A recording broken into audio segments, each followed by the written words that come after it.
We'll be talking about tips for you as a foundation year doctor, as a new doctor to the NHS. This applies to foundation doctors, as in foundation year 1, foundation year 2, SHO, JCF, trust grade doctors, name it, just starting off within the NHS, starting off as doctors really. So let's get on this ride, and yes, I hope you get to learn a few tips from it.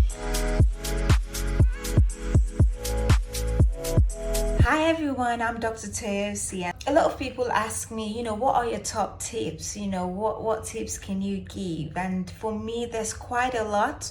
But what I've been able to do is condense it into an acronym that I've termed foundation years.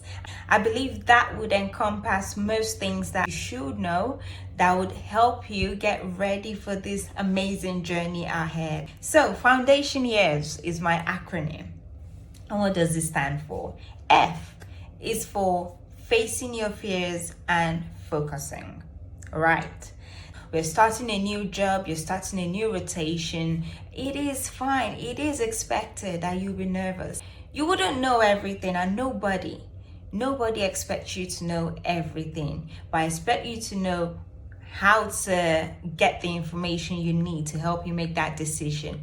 But I think you need to face your fears. You need to have a positive mindset, even before going in. And I think that's what a lot of people need to work on. Every other person too, especially, for those of you just starting the new roles, new jobs, every other person had a start date as well, so it's all new. Don't feel like, you don't know as much as everyone. That tends to happen a lot. People are scared about looking like they don't know what they're doing. They're scared about, making decisions that will kill someone.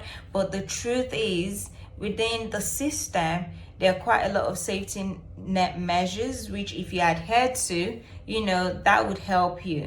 And what that means, for example, a good example is the fact that, when it comes to making a clinical decision, no one expects you to make the final decision. You've always got someone senior you can escalate things to. If you're unsure, you can always escalate to a much more senior colleague. So there's that room to escalate for decisions to be made. And every patient in the hospital is under a named consultant who has the final responsibility, when it comes to decisions around management for the patient. So don't be nervous about that. Some butterflies are expected, but remain focused. Don't then feel inferior, either because of where you've trained or don't. And a lot of people go through this, and then you eventually get into the job and you realize that actually it doesn't matter. It's what you do in the moment that actually matters. Now, in terms of facing your fears, one of the things would be not having that imposter syndrome. And this is something I will tell myself over again. I've told a lot of people that I've mentored over the years. You need to believe in yourself. You need to believe the fact that you have graduated as a medical doctor. And guess what? You bring value to any given table. All right. Don't get me started on the pluripotent nature that we have as medics. Okay. And that is something you need to remember. And I know sometimes it's easy to say. And even for me, even worse, because I studied abroad and then had to come to the UK, and you're thinking, oh my God, I'll be doing ward rounds with people from XYZ university, and what would anyone think of me? And a lot of thoughts go through your mind, but you need to believe in yourself. And I think it wasn't until my 6th month working as a doctor that I actually felt confident enough to say, hi, I'm a doctor. Oh, now that I think about it, it's funny. Because I just thought, really, am I sure I can call myself a doctor? Not because I didn't think I was one, but I think it was just that whole concept of, oh my goodness, this is such a huge thing. And you know what? I am privileged and I am grateful every single day that I get to wake up and, do something to have an impact in terms of my patients, really. So I don't take it lightly. But just that confidence, say, hi, I'm Dr. Toyosi. It didn't come until 6 months into the role. And I think for me, it's letting you know that, you know what? you need to have that confidence in yourself. You are a medical doctor, you've passed your exams, you've gone through the hard work. Not a lot of people get to this point, so allow yourself some grace and enjoy the journey. Next one is O. O for being organized. Okay, so you face your fears, you're now on the wards, first day and any other day, you need to be organized. And when it comes to organization, I've sort of thought about it in 3 ways. So I've got 3 P's here. Prioritization. You need to be able to prioritize, to decide, what is more important. So you'd always be busy having a list of different jobs. Just as you think you're ticking through everything, another one gets into the mix and it's all exciting. But again, that then means you need to, at that moment, make a decision about reprioritizing really. And a good example, which a lot of people tend to ask me about, and I face this in a number of induction programs. So in terms of induction, we've created an induction program, and the next one is coming up soon. You can get details on the link up there or somewhere around here in terms of how to get access to one of these induction courses, so you can make sure you actually know a lot of information that you need before getting on the wards. Okay, so in terms of being organized and being able to prioritize, the question a lot of people tend to ask, for example, is what is more important between doing a discharge letter and also doing bloods on a patient? I would love to know your thoughts on it. From my perspective, and not just mine really, I think after you've worked within the NHS, you get to understand the system. One of the doctors actually thought, of course, doing bloods will be more important. The patient is on the wards, needs bloods done, so that is of more importance. So the doctor did not understand why they had a discharge coordinator that was trying to get them to do a discharge letter. And this goes back to understanding the system. And a lot of that we cover on our course, which can be readily available to you as well. Now, in this situation, what is more important is, why are we doing the bloods? Okay, and that would have an impact on the decision as to whether it's more important than the discharge letter in that moment, or it's not. A good example, if you're just doing routine bloods, so for example, you have a patient in hospital for 3-4 days, but you need to just check the bloods on a regular basis, whereas you have a patient that is supposed to go home. If the decision that needs to be made with the blood test is not something that is imminently life-threatening, then in that case, that discharge letter becomes priority. And the reason is this: we need to be thinking of a hospital beyond your wards. You need to be thinking of it as a flow. So what you have happen is, from A&E, patients mostly come into the hospital from A&E. All right, so you go through A&E, you get seen, and a decision is made there to admit the patient, right? What we sometimes have is we don't have enough beds on the wards. So you now have this bottleneck where you don't have a lot of people being able to get through to the wards. You have more people in A&E, then it gets clogged up. But whereas if you discharge one patient, another one patient from A&E can actually go to the wards, and you have an extra bed that you can use to see another patient that is presenting to A&E. So if you think of it as a flow, that is why that is more important if it is routine set of bloods. If, however, the bloods you need to do is something that is imminent, for example, patient is bleeding profusely, obviously that is more important. Okay, in that case, that trumps the discharge letter in that moment. So you need to assess things based on the individual situation you have in front of you to be able to decide what is of priority, what is not of priority. The other P really in there is also portfolio. So you need to keep on top of your portfolio, and this is all part of being organized. Don't wait till the last minute, about 2 weeks before you're about to have an assessment, and then try and do your portfolio. And for those that would not have portfolios, it is fine. It's not used against you. There are options for portfolios, but that's another discussion entirely, depending on how you get into the system. So if you're not on the foundation year 1 or foundation year 2 program, you can always get in through, being a trust grade, but that's another discussion which we would hopefully have at another point. If you have questions about this, you can let me know in the comments below, but don't panic if you don't have a trainee portfolio. It's not going to adversely affect your transition through your career, okay? So you're not at any disadvantage, and that's something a lot of people need to realize, okay? Because a lot of people put pressure on themselves and do not accept opportunities that can be there just because it's not on the foundation training program. So you need to be careful. That is a whole discussion I'm willing to have. If you have questions around that, pop that in the comment box below. All right, so portfolio, for those of you that are not in training programs, you need to be thinking about appraisals. So a good thing would be to have a folder open on your laptops at home that you just pop in, things that you've done for CPD, and that's a whole discussion in itself in terms of opportunities to get CPDs through your career and how to evidence that.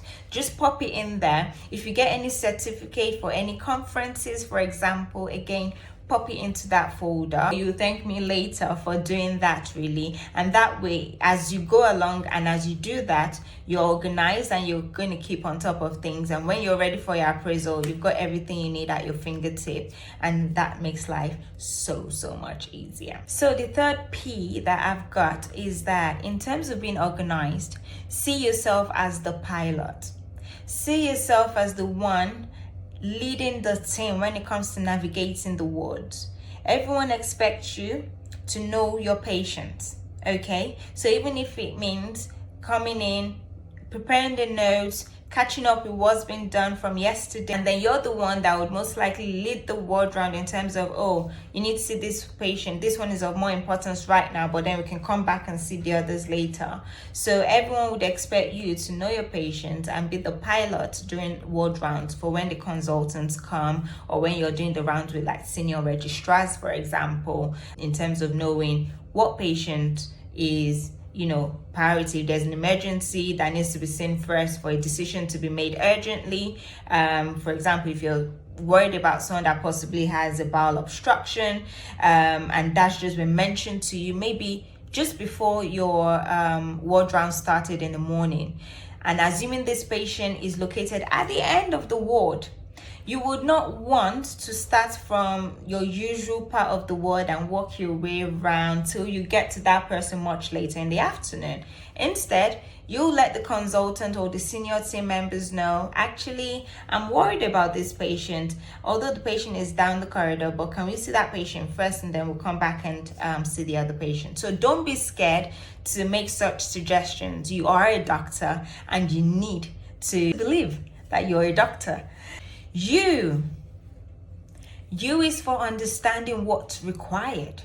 You need to understand. So sometimes, and a lot of people are guilty of this, whether, especially as senior colleagues or people that have been within the NHS for quite a long time, So they tell you things to do and you go, yeah. They use some abbreviations. We've got quite a lot of abbreviations. Let's not get started on that. But thankfully, I've got an app that I designed and rolled out to try and address that issue. Details on that is on the link somewhere. In terms of details as to the various apps and the solutions, but I'll talk about that a bit later. But you have people throwing different abbreviations at you, and then you assume they're trying to say something, so you're too scared to ask. That becomes an issue because you then either spend time trying to work out what on earth they were talking about, and trying to go on Google and see, does it match what they said, or no, I'm not quite sure. And then you're too scared to go back to them to ask them what did they say. And right then, don't be scared. Make sure you ask them, make sure you clarify if it's not clear, what they want you to do, what department they want you to go to. If they want you to do a referral but you're not quite sure why they want that referral done to that department, it's okay to ask, and it's part of the way you learn as well. In simple terms, understand what is required of you. And that brings me on nicely actually to end in terms of noting key resources.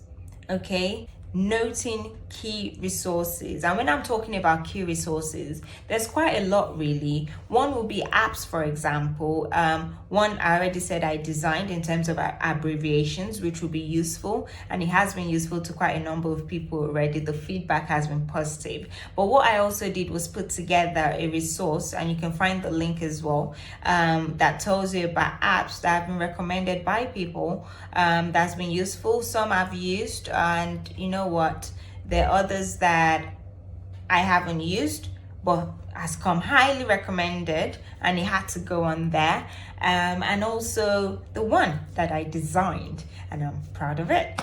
So yeah, apps, for example, there are some doors that would have different codes, and it's okay to have it on your phone. So initially when I started, I thought, no way, there's no way I can get my phone out on the wards. No way. Times have changed. I don't expect you to be using your phones, to be playing games on your phones while you're working. That is absolutely unprofessional. But if you use it in terms of getting access to information, that is fine. So a lot of doors and codes comes in handy when it's all on your phone. You might need to do referrals through some apps. Again, that is fine if you need to do that through your phone. So it is okay to use phones within the context in terms of supporting your clinical decisions, but not just because you want to just send a message to random people and hang out while you should be working. No. Some clinical teams, most teams now have WhatsApp group as well, which is all on the mobile phone. So you communicate that way with your teams as well. So it is okay to use it reasonably if it's for a clinical need. D is for documentation. I am so passionate about this topic. I genuinely believe within the system in the UK, documentation drives patient care. And I think this will apply for most places. If you haven't documented it, it's almost as good as you not doing it. And from a medical legal perspective as well, which is a huge thing within our healthcare system, it is important you document, because many years later, if that case has been brought up, the only thing you'd have as your evidence would be your documentation in most cases. Okay, I can't overemphasize on that.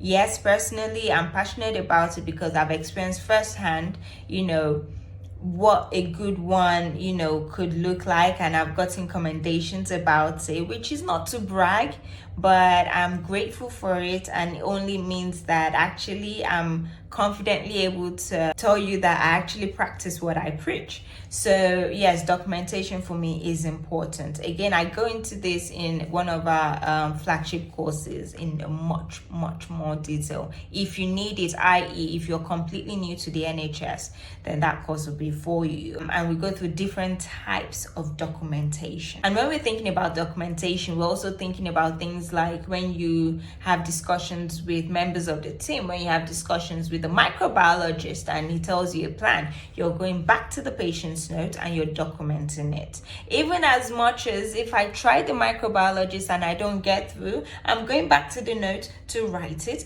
that I've tried them 2-3 times right now and I haven't been able to get through, but I'll try again later. Because you don't want a case where it seems like you've neglected the patient's care by not chasing up with the microbiologist, when in fact the on-call microbiologist was not available at that time. When you speak to a radiologist, you're going back to the notes to write the plan. Okay, so documentation is extremely important. Some places use electronic notes, some places use paper notes, but whatever method is being used. And also, actually, even within a GP setting, most of this will still apply, you see. So your documentation is important and is essential for the patient's continuity of care.